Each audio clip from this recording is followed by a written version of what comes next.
ආයුබෝවන් හැපි education centre වෙත ඔබව සාදරයෙන් පිළිගන්නවා. අද අපි බලන්නේ සිංහල හෝඩියේ කයනු පේලිය. කයන්න,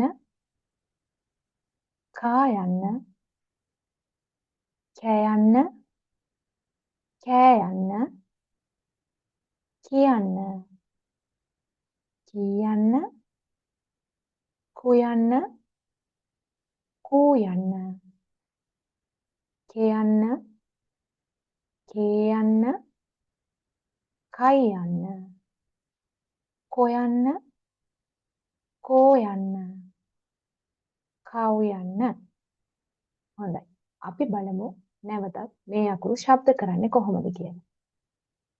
ක, කා, කැ, කෑ, කි, කී, කු, කූ, කෙ, කේ, කයි, කො, කෝ, කව්. හොඳයි. සිංහල හෝඩියේ තවත් කොටසක් සමග නැවත හමු වෙමු. ඔබට සුබ දවසක්.